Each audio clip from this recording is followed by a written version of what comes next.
Good morning, students. Today we are starting Hindi class 4th chapter 7 सेवा का फल. क्या पढ़ेंगे? सेवा का फल. सेवा करोगे तो मेवा मिलेगा. ठीक है, स्टार्ट करें. उत्तम और कल्पना दोनों भाई बहन थे. उत्तम और कल्पना दोनों भाई बहन थे. उत्तम जितना चंचल था, कल्पना उतनी ही शांत और आज्ञाकारी.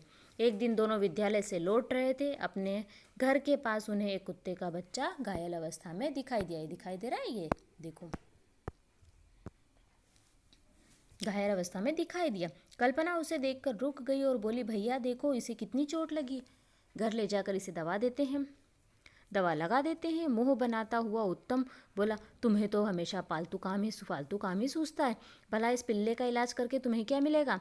माँ कहती है कि सेवा का फल मीठा होता है, और देखो ना भैया, इसे कितना कष्ट है. हमें इसकी मदद करनी चाहिए. कल्पना ने उस कुत्ते के बच्चे को उठाकर अपने घर ले आई. माली की मदद से उस नन्हे कुत्ते को दवा लगाकर घर के पीछे सुलाई. क्या करा उसने? कल्पना ने, उसका भाई जो था उत्तम, वो तो नहीं माना, लेकिन कल्पना ने अपनी माँ की बात मानी कि सेवा करने का फल अच्छा होता है, मीठा होता है. इसलिए वो उस कुत्ते के बच्चे को ले आई और उस पर दवाई लगाई, उसके घाव पर. ठीक है.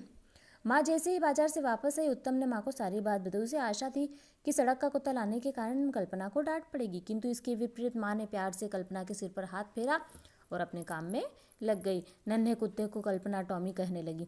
थोड़े दिन की देखभाल से टॉमी अच्छा हो गया, किंतु अब वह कल्पना का घर छोड़कर जाने को तैयार नहीं था. रोज रात को जागकर उसके घर की चौकीदारी करता. सुबह कल्पना व उत्तम को छोड़ने उनके विद्यालय तक जाता. शाम को जब वे खेलने बगीचे में जाते, तब भी टॉमी उनके साथ ही रहता, जैसे कि उनकी देखभाल की जिम्मेदारी अपने ऊपर ले ली थी. तब भी टॉमी उनके साथ ही रहता, जैसे ही उसने उनकी देखभाल की जिम्मेदारी ले ली थी. रविवार का दिन था. दोनों भाई बहन तालाब में नहाने गए. कल्पना को ठीक से तैरना नहीं आता था. वह पानी में डूबने लगी. ये दिखाई दे रहा है यहाँ पर, ये देखो, कल्पना पानी में डूबने लगी. कल्पना को डूबता देखकर उत्तम के हाथ पैर फूलने लगे. वह अपनी बहन को बहुत प्यार करता था, उसे डूबता नहीं देख सकता था. उत्तम जोर जोर से रोने लगा. तभी उत्तम ने देखा टॉमी पानी में से कल्पना की फ्रॉक पकड़कर उसे खींचता हुआ बाहर ला रहा है. जैसे ही टॉमी और कल्पना बाहर आए, उत्तम ने टॉमी को गोद में उठा लिया और कल्पना से बोला, तुमने सच कहा था, सेवा का फल मीठा होता है. आज से मैं भी इसके प्रति दया का भाव रखूंगा और सेवा करने का कोई मौका नहीं चूकूंगा. उत्तम में सेवा भाव जन्म ले चुका था.